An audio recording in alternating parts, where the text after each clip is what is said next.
Teman-teman, balik lagi channel Primes Asia sama Andi, dan ini adalah Keyway Glayton 125 chopper tapi matic pertama kali ya di Indonesia ya. Launching udah lama, tapi kita baru dapat unitnya sekarang. Gak perlu lama-lama, langsung kita bongkar aja hari ini. Kita mau lihat dalemannya, mesinnya seperti apa juga, posisinya segala macam. Stay tune, jangan lupa komen, share yang banyak dan juga subscribe, nyalain loncengnya.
Ya teman-teman, kita udah telanjangin Keyway Glayton 125 chopper tapi matic. Tapi sebelum kita ngomongin dalemannya yang memang nggak begitu banyak juga ya. Seperti biasa, channel endorsan dari Widget Fire Stabilizer aki. Pasangnya gampang, tinggal di plus minus aki aja. Hasil langsung bakalan berasa di jambakan tarikan pertama, bakalan lebih spontan. Karena cold cranking ampere naik signifikan, hambatan dalam aki bakalan mengecil. Jadi suplai daya lebih cepat, sama casnya juga jauh lebih cepat. Garansi 2 tahun, kalau berminat bisa langsung deskripsi atau ada di sebelah kanan ya, keranjang tuh ya. Kita langsung cek, paling gampang adalah ketebalan cat di bagian sini ya.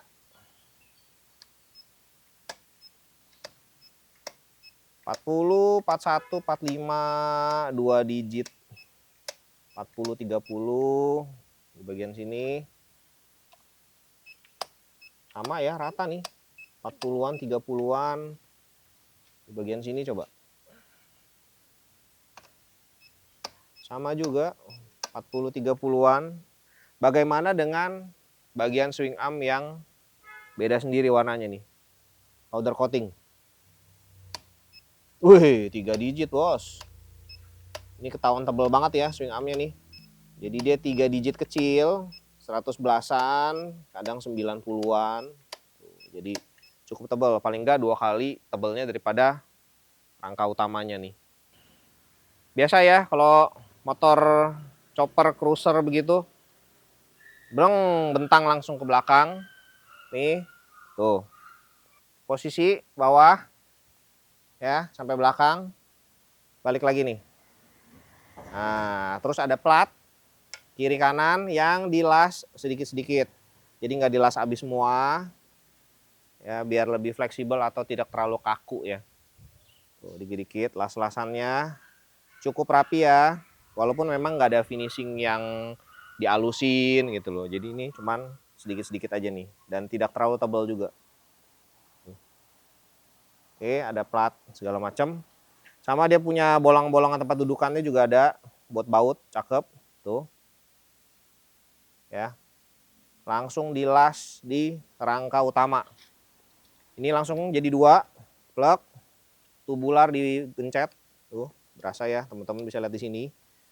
Nah, ini yang tadi gue bilang juga las-lasannya tuh. Nggak di finishing rapi, jadi cuma ada apa adanya aja begini, tapi tidak ngegerumbulan atau ada belepotan gitu loh. Oke, belakang biasa ya, sama juga nih tuh las-lasannya. Oke, ini juga ada plat sama kayak yang di depan nih, sini, lalu dilas lagi. Ini ada buat penguat juga, las lagi. Ya, kurang lebih seperti itu. Yang beda adalah si swing armnya nih yang powder coating beda sendiri. Oke, bagian belakang tuh ini bolong, nggak ada karet dan langsung dipotong. Potongnya mengikuti si bagian ini. Jadi cukup nggak kasar juga sih, nggak ada tajam-tajam juga di sini. Dan dia nggak dikaretin ya. Semua dudukan baut tuh cakep ya. Oke, walaupun ada karat sih nggak ada ya. Cuman memang kelihatan kalau catnya sudah ngeklopek juga nih. Masih oke lah, nggak ada karatnya. Ini gue udah pegang Sigmat. Kita langsung aja ke bagian si throttle body. Kenapa? Karena kalau kita lihat piringan throttle bodinya kecil, tapi throttle bodinya tuh kayak corong nyablak gitu loh, gede.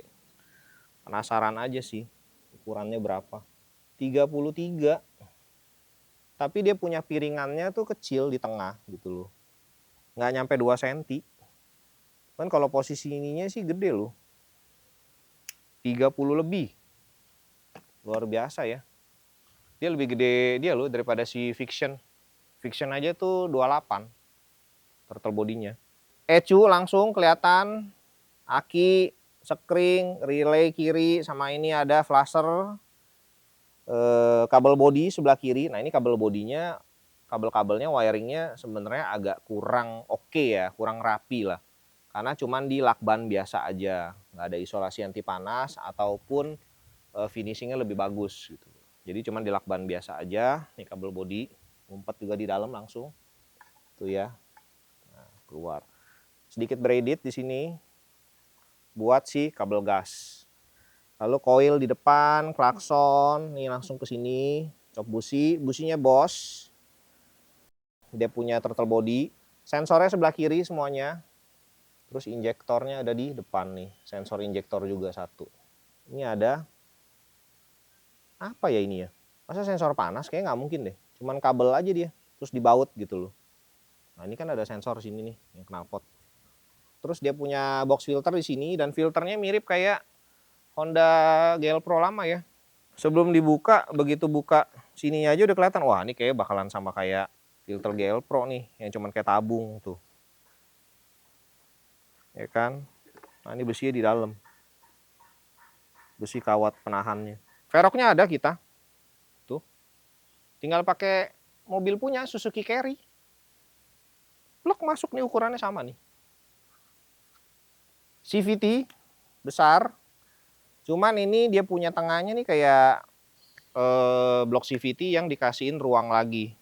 Karena ini ada buat hawa panasnya buang nih. Ada 2 gitu loh. Jadi kalau kita lihat di sini, itu kelihatan langsung blok CVT bagian dalam yang kecil. Ya. 125 cc. Bore stroke-nya sama, 5454, jadi bisa dibilang horsepower sama torsinya nggak bakalan beda jauh. Ternyata kalau di atas kertas tuh 10% bedanya. Jadi dia punya horsepower-nya 8, torsinya 7,2. Nah, untuk rangka tadi sama berat kosong ini 117 kilo. Tangki bensin, sayangnya pakai jirigen. Nah, nih jirigen bensin. Ini udah kayak backpack aja nih, tas backpack nih. Tuh. Ya, sini kan. Kalau pakai di belakang nih kayak tas backpack nih. 6 liter. Dan dia kuncinya masih kunci jadul ya untuk jirigen bensinnya atau tangki bensinnya. Ground clearance-nya luar biasa tinggi, 16,5 cm. Terus buat tempat jok dudukan, nah ini cocok banget buat orang yang nggak terlalu tinggi juga ya. Tadi gue udah coba riding style-nya enak banget. Jadi buat belok-belok gue pikir bakalan kayaknya jauh banget gitu ya radius putarnya. Ternyata untuk tinggi 168 enak banget gitu loh. Terus dia punya posisi kaki juga sangat nyaman. Dan menurut gua untuk 125 cc riding style seperti ini enak sih. Enak banget di bawahnya. Powernya sudah cukup sekali gitu loh. Joknya tadi 65 cm ya tempat duduknya. Depan belakang cakram, tapi mohon maaf tidak ABS. Ya ini single piston, embosannya nggak ada ya. Depan juga sama tuh, embosannya tidak ada, tapi dia 2 piston mas remnya. Homesteer halus, bagus. Dia punya speedometer setengah-setengah, digitalnya kecil aja di tengah. Lalu ada jarum analognya.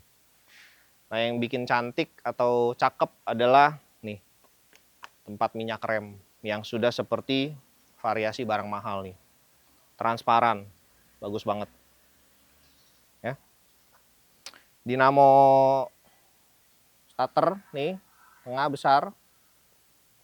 Ya kan? Terus tadi ada kiprok ya di bawah yang ngumpet ya. Kiprok di sini nih. Nih sebelah kiri ngumpet. Ya kan? Sama dia isi olinya itu nggak di sebelah kanan, di sebelah kiri.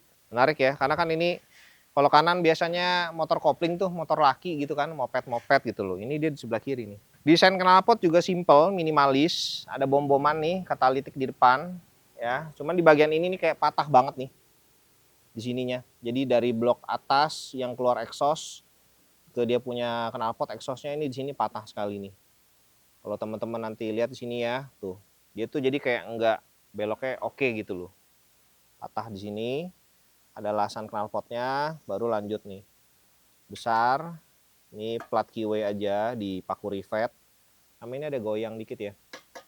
Tuh. Jadi kayak si TVS Ronin nih. Kalau digetok ininya dia ada kayak bunyi gitu loh. Berasa kayak ada piringan yang kurang kenceng. Modelnya sederhana ya. Belakangnya ada moncong dikit. Tuh. Oke. Footrest belakang juga menarik. Ini langsung menyatu sama bodi ya.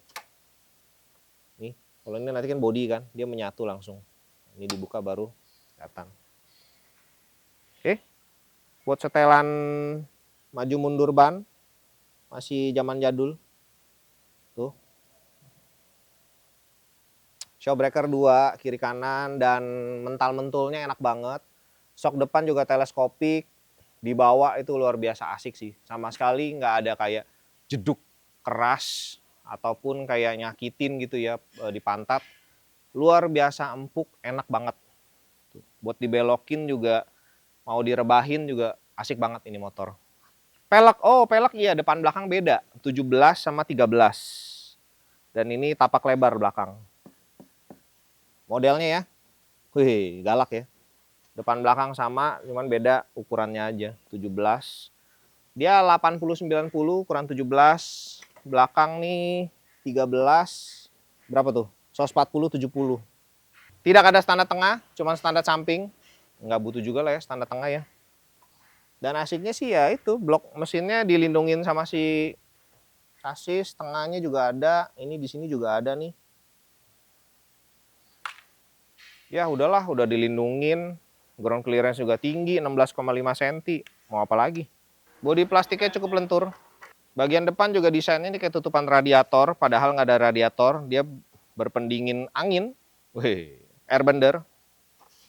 Ya, cuman modelnya sih cakep sih. Kualitas plastik sih kayak Yamaha sih. Dipegang fleksibel. Asik. Tuh. Dan buat ini dia ada besi loh. Bukan kayak kelip-kelipan atau plastik ketemu plastik. Ini ada besi di sini. Ya. Buatnya niat sih ini. Harganya langsung ke Benelli Kiway aja Saman Hoodie deh. Karena kalau misalnya gue ngomong nanti dibilangnya ada diskon khusus ini itu kan nggak enak. Langsung aja ke Benelli Saman Hoodie Pasar Baru. Itu gede lah. Kaca semua ya kan. Sama ada bengkel resminya juga. Komplit spare part aparel. Semua lini motor yang mereka punya, mereka pajang di situ dan bisa test ride. Jadi kalau berminat bisa langsung ke Benelli Saman Hoodie. Alamat lengkapnya ada di deskripsi. Thank you udah nonton. Jangan lupa komen, share yang banyak dan juga subscribe. Nyalain loncengnya. Nantikan video kita bongkar motor lainnya.